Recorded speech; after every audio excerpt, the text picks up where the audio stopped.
So next up we have Katerina Chatziioannou from CITA, who will be telling us about how we do the source property estimation for these signals.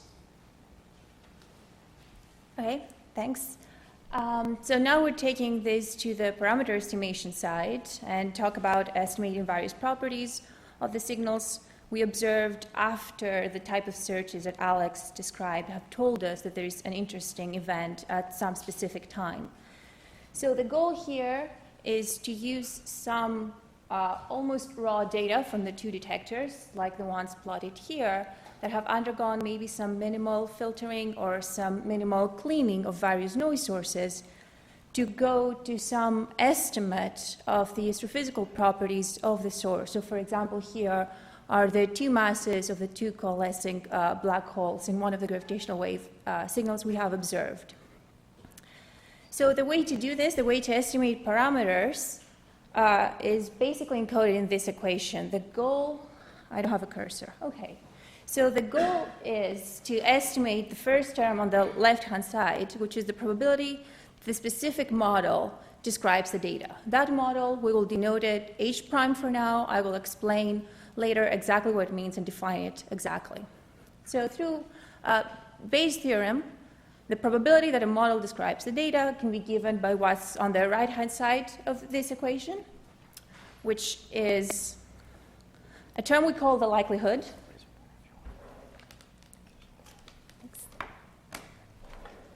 A term we call the likelihood, which is the likelihood of observing some data in the detector given H prime is a correct signal. A term we call the prior, which is the prior probability that H prime is correct before we have obtained any data, any gravitational wave data from the detector, and a term we call the evidence, which is just the probability of the data, does not depend on the signal. Putting all these together, calculating all these, we can compute what we call the posterior, which is, at the end of the day, what we need. It describes the statistical properties of the system and the system parameters given some data that we have just observed. So for the rest of the talk, I will go through each of these four terms and describe it in detail, how we compute it, what it means, how we interpret it. So I'm going to start with the likelihood. The likelihood is the term that couples the data and the signal, so it's a term that encodes any information we have from the data we just got from our gravitational wave detectors. So for parameter estimation purposes, we in general assume that things are fairly simple. We assume that the procedure that Jess described earlier, yesterday, has already been applied, all vetoes have been checked, and the data is well behaved. We also assume that what Alex just described has been done, and one of the searches has found a gravitational wave at a specific time. In this case, the data that the detector returns is just a sum of some gravitational wave signal plus some noise that is well behaved, and I will describe later what we mean by well behaved in a parameter estimation context. So this is the data we have observed. This is the data we assume when we want to go and estimate the properties of the signal H. So to keep things simple, let's start with a single data point. If you have a single data point, it is just, again, the sum of some gravitational wave signal plus a single noise point. This could be a single time or a single frequency bin in your time or frequency series. Then the noise obeys some probability, some well-defined probability distribution that we will have to study and define later. And that means that if H prime is correct, if we make an educated guess for what the signal looks like, and our guess is H prime, then if you subtract H prime from the data and you form the residual will just be noise. So the residual will follow the same statistical properties of the noise. And this is exactly our likelihood function. If H prime is correct, then the probability of getting some data is the probability of drawing this residual from the noise distribution, assuming that there is no leftover signal in the detector. And this thought process is exactly what defines our likelihood function at a specific data point. And to make it more complicated, we start adding more data points, either more more points in our time series, or most commonly in parameter estimation, more frequency bins. Then the data is all those different frequency bins, and they are characterized by the signal at this specific frequency plus the noise at this specific frequency. And then the likelihood will be the joint probability for all these data points being constructed by just noise. So the likelihood of all the data given a specific signal will be the joint probability distribution of all the data points at the different discrete frequency bins. So in order to calculate this, large complicated function, the probability of all these noise points, we make two critical assumptions that have both been touched upon one way or another during the last day and a half. The first assumption is that the noise is well behaved, that it is Gaussian with some known properties. If the noise is Gaussian, then the probability will, of course, have a Gaussian form. Where this Cij is a large correlation matrix that describes correlations between different noise elements, either in time or in frequency. The second assumption, simplifying assumption that we make and test, is that the noise itself is stationary. That means that the properties of the detector do not change considerably with time. This is a very nice property for the noise to have because it means that the correlation matrix is basically diagonal in the frequency domain. It means that different frequency components of the noise are uncorrelated, and this large correlation matrix reduces to a diagonal. Where this Sn function you have seen already a number of times, both yesterday and today and in the tutorials, is a power spectral density of the detector that describes the noise properties of the detector. Putting it all together, this is our likelihood. There is a probability of obtaining some data, assuming we have a specific signal in the detector, under the assumptions that the noise is stationary and Gaussian. It's just a simple Gaussian form where this inner product is now, instead of written over discrete frequency bins, now it's a continuous integral. This is the same equation that Alex wrote down in the previous talk, described how we do inner products between the data and our templates. And we sometimes call this a noise-weighted inner product because we have the power spectral density of the detector in the denominator.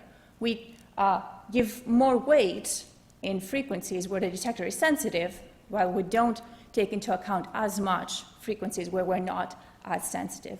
And that is achieved by dividing by the PSD of the detector there in the overlap integral. So one of the big elements then in calculating the likelihood function is to calculate the power spectral density of the detector.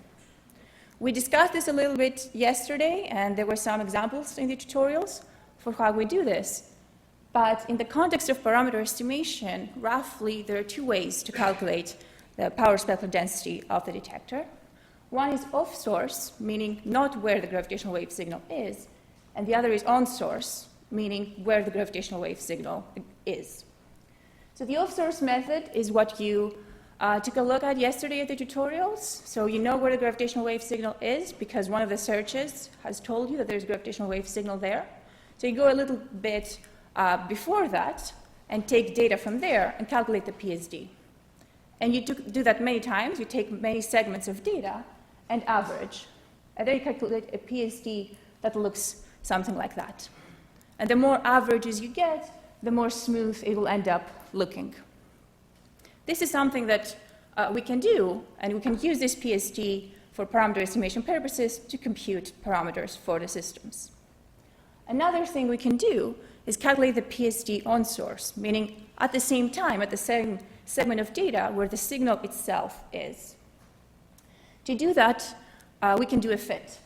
This is an example for how the fit works. If you have some data gray, then you can fit the power spectrum density of that data with a cubic splines term that takes care of the secular behavior of the PSD plus various Lorentzians to fit the spectral features in the power spectral density.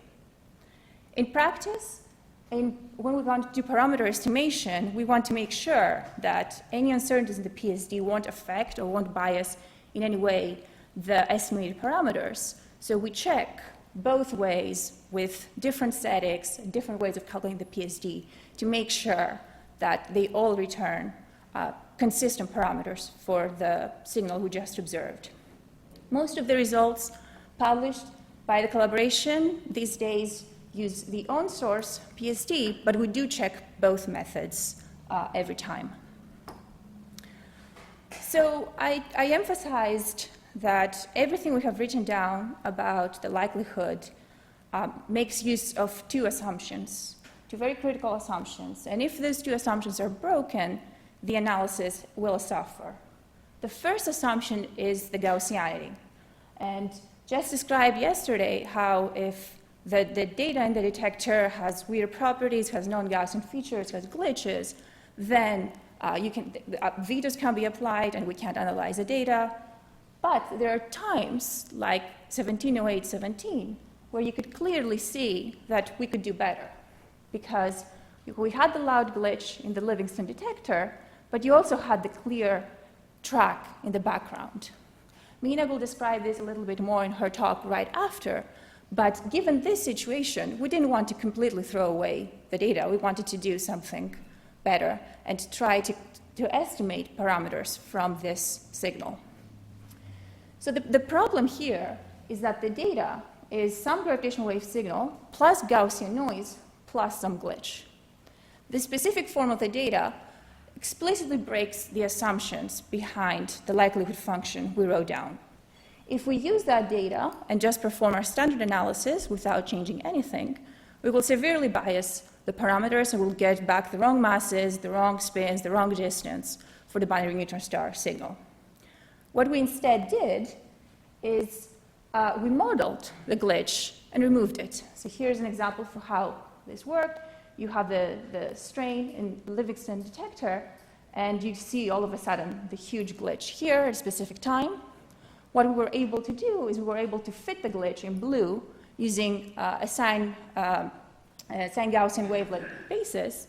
Then by fitting the glitch, we were able to subtract it then from the data and construct what we call deglitched data that now does obey the assumptions of the likelihood function by just being a gravitational wave plus Gaussian noise. And doing that, we were able to estimate unbiased parameters for the binary neutron star. So even though in this case we had something that explicitly broke our assumptions, we were able to deal with it. The second critical assumption we make is the stationarity. The properties of the noise in the detector don't change considerably with time. This is, strictly speaking, not true if you take long periods of time. For example, this is the PSD in Hanford during the 3 detections in 01, the first observing run, or the 2 detections in the 1 candidate event, and you see how the PSD changes in the duration of those about 2 to 3 months. So in practice, what you have to do then is estimate the PSD every time you want to do an analysis. Every time you get a new event, every time you want to analyze some data, every time for each detector. And then, of course, we do a number of checks to see if even that is good enough. So we take PSDs from different times around the event, analyze the data with all these different PSDs, try to see if the estimates we get are consistent. And to the best of our understanding, so far we have not seen any problem with the stationarity of the data around the events that we had. Okay, so the next term in Bayes' theorem is the prior. Once you have the likelihood that describes the data and describes the information you have from the data, you have to specify this. The prior is the probability for H prime without any knowledge of the data. So what do you think the gravitational wave is before you get any data? Roughly speaking, for compact binary coalescences, we have 2 choices here. The first choice is to not assume much, to have to use a very weak prior that does not impose a specific morphology for the signal.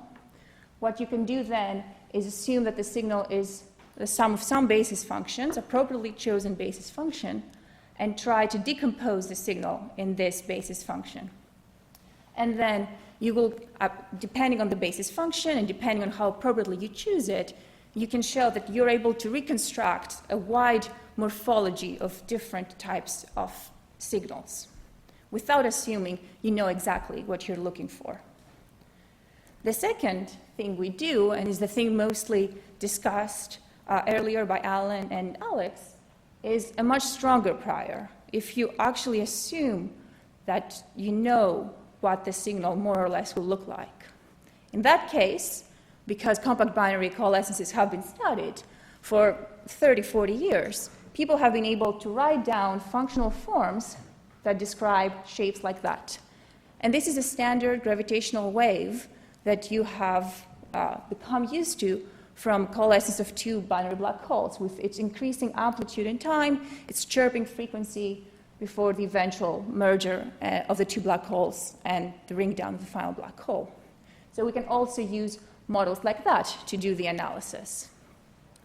And this gives rise to a number of waveform models. Alan briefly touched upon all these, but you've maybe heard names like IMR phenom PV2 and IMR phenom D, STMNRV3, and various other codes that we use. These are different models that we have to potentially describe the gravitational wave data. Each of them have their own advantages and disadvantages. For example, some of them are able to describe spin precession effects, some not. Some are able to incorporate higher modes in the waveform, some don't. Some describe eccentric systems, some assume that the binary orbit is quasi-circular. And they also use different techniques and methods to solve the Einstein equations and describe the gravitational wave signal. That means that in practice, once we get a signal, what we do is we use as many of these models as we can, at least the ones that apply and the ones that are computationally efficient, analyze the data with all of them, and try to see if the results are consistent, what it means if they're not consistent, and what we can learn from using all of them. The nice thing about these models, though, is that they are parameterized in terms of physical parameters of a system. Here's my very simple depiction of a compact binary seen by a gravitational wave detector. Then this system, the gravitational wave that hits the detector, will be described by a number of parameters. You will have the masses of the system, the spins, various angles that describe the orientation of the binary in the sky or with respect to the plane of the detectors. And at the end of the day, all these parameters need to have some prior distribution. Now, the prior on the model becomes a prior on the individual parameters. So the prior individual parameters, what this means is what you know about these parameters before getting any signal. And some of them, some priors, can be more or less intuitive. For example, the distance is chosen such that systems are distributed uniformly in volume. We don't think there's a preferred distance or a preferred redshift in the universe. We also don't think there's a preferred direction. So the sky location and the orientation of the binary are also uniform. But then you also have to specify prior distributions for intrinsic parameters of the system. Our standard choices for the analysis that we have up to now assume uniform priors on the masses in some range. This range can be different for binary black holes and for binary neutron stars, but roughly speaking, we choose flat over some range. The spins of the black holes are described by three parameters. Each spin vector has a magnitude and two angles that describe its direction. In general, we want uniform in direction and uniform in magnitude in some range. We try to have uniform between 0 and the maximum range allowed by general relativity for the spins of black holes. In practice, sometimes we're restricted by the validity of our models, but we try to push the spin priors as high as possible. And of course, in the case of binary neutron stars, we also have some tidal parameters that describe the tidal interactions between the two neutron stars in the binary, and we need a prior over these parameters as well. And the analysis that we had for 1708 17 assumed a uniform prior between 0 and 5,000.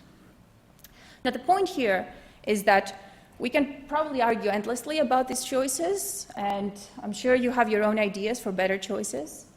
The choices that we make are non-unique and could potentially influence some of the results. But at the end of the day, you have to make a choice and you have to write it down. You have to state exactly what you did and what assumptions went into your analysis. And you can, of course, redo your analysis with your own assumptions. Okay. But the exact model predicted by general relativity we don't know exactly if this is what the detector sees, because we have some uncertainty in the calibration of the detector. Alex gave a talk about this yesterday, described how the calibration and its uncertainty is estimated. In the context of parameter estimation, we want to take this into account, this uncertainty in the calibration of the detector, to make more robust estimates of the various parameters of the system. In practice, what we do is we assume that the signal is what the general relativity predicts, plus some correction. And this correction is written down with an uncertainty in the amplitude and an uncertainty in the phase of the gravitational wave signal. And what we try to do is we try to parameterize this uncertainty and marginalize over it. In practice, what this means is that we try to make all the errors slightly wider to account for the uncertainty in the calibration. So the calibration group gives us some estimate of the uncertainty in the amplitude and the uncertainty in the phase as a function of frequency for each detector and for each gravitational wave signal. And what then we do is we build a splines model that describes the amplitude and the phase. The splines model is anchored in some frequencies and some amplitude uncertainty and phase uncertainty in these specific frequencies. The amplitude uncertainty and the phase uncertainty in these specific frequencies is informed by whatever the calibration group tells us. And this way, you can marginalize over this uncertainty and make sure that any calibration uncertainty won't bias our results. Okay, and that brings us to the final term on the right-hand side of the Bayes' theorem, called the evidence. The evidence is usually the neglected term. The reason for that is that it does not depend on the signal here. It's just the probability of the data. That means that if you have some posterior, the evidence is basically a normalization factor. If you just want to estimate the parameters of a source, its masses and its spins, the evidence is a normalization factor you can just estimate at the end by normalizing your histograms. However, there are some cases where it is important, and it's very useful to calculate it. Those cases is where you want to do model selection instead of parameter estimation. So if I write down Bayes' theorem like that, it's the same form as before, but now I've pulled out this m in all expressions, in all probabilities. That means that the entire analysis, all the probabilities, are conditional upon an assumption m. And that assumption could be anything, could be any overarching hypothesis you make in your analysis. It could be that the signal is a gravitational wave, which is an assumption we always make in parameter estimation. We don't do searches here, we just estimate parameters. It could be that the binary black hole is precessing, so we're using a spin precessing model. It could be that we just observe neutron stars, like 170817, so we use model with tides. Any big assumption that affects every part of your analysis is what goes there. And then you might want to compare two models like that. Two such models that you might want to compare given some data is, for example, that GW170817 was a binary neutron star compared to GW170817 was a binary black hole. At this point, we don't know which of the two is just from gravitational wave data alone. We know from the electromagnetic counterpart there was at least a neutron star involved, but we might want to answer the same question with just gravitational wave data. So to answer this question, what you can do is you can construct the odds ratio, which is the ratio of the probabilities of two hypotheses.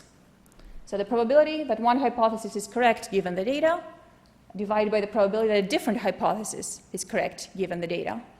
So if this is above 1, mi is preferred. If it's below 1, mj is preferred. And using, again, Bayes' theorem to write this down, you can write this in this form, where the first terms here are just the priors on the model, how much plausible you think the models were to begin with. And the second term here comes by many names and many forms. It's sometimes called the base factor or the ratio of the likelihoods of the models. At the end of the day, it's the ratio of the evidence. The evidence for each model is what goes in the denominator of the Bayes' theorem, and it's this term here. It's a term that we usually throw away for parameter estimation, but for model selection, you have to go ahead and calculate it. Okay, so putting those three elements together, or two elements and throwing away the evidence, if you do parameter estimation, you can compute the posterior. So the posterior, to reiterate, is just the probability density that a specific model describes the data. And the thing to always keep in mind about the posterior is that it is derived under very specific, strict assumptions. It's given from a likelihood and a prior. The likelihood was written down with assumptions about the noise, the properties of the noise, and assumptions about the waveform model you used to compute it. And the prior also makes specific assumptions about the various parameters of the system that you're studying. So the posterior is always valid and conditional upon all these assumptions that you made. And if you want to interpret what the posterior tells you, you have to keep in mind. So putting this all together and doing this analysis, you get things like that. You can compute the posterior for the whitened strain for 170104.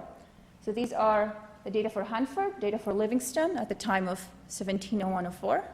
In the gray in the background, you have the data, and the shaded regions there are 90% credible intervals for the whitened data. And with orange, you have the weak prior analysis I described, the one that does not assume that the signal is a binary black hole, while with blue, you have the analysis that assumes a binary black hole waveform model. And you see how the orange and the blue bands are consistent in the two detectors, giving us confidence in our interpretation of 170104 as a binary black hole signal. But besides just the gravitational wave itself, we can also look at specific parameters of the system. Now, in general, systems like binary black holes and neutron stars are described by a lot of parameters, 15 for binary black holes, 17 for binary neutron stars, assuming circular orbits, but you might not be interested in doing the full 15D posterior. You might want just the posterior and two parameters. In this case, if you just want the two masses, for example, what you have to do is you have to marginalize over all the other parameters, which is just a fancy word for integrating over all the other parameters or just histogramming your 15-dimensional samples down to 2 dimensions, in this case, the masses.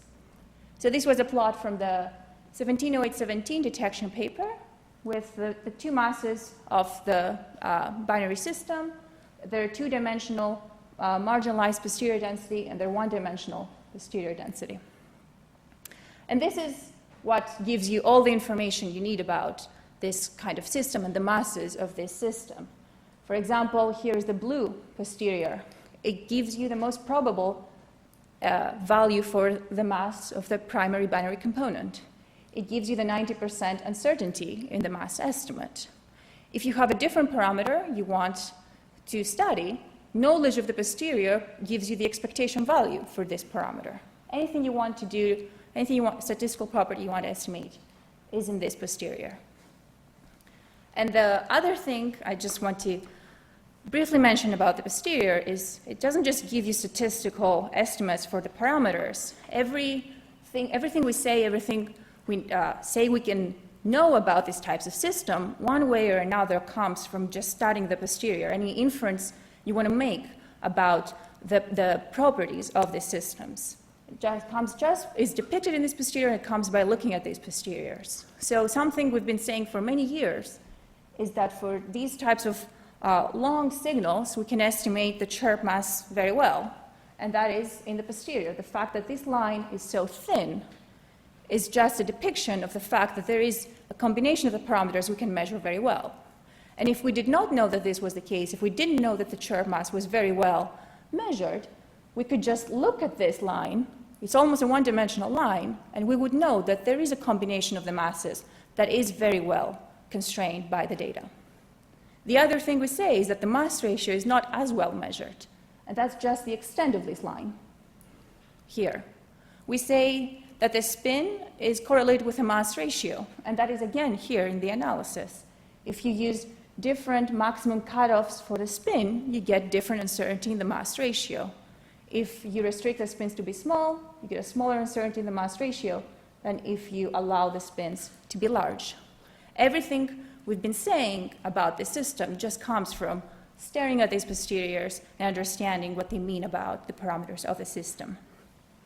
So this is what I had to say. I will just leave you with a summary of the various terms of the Bayes' theorem and what they mean and how we calculate it, and we'll ask for questions.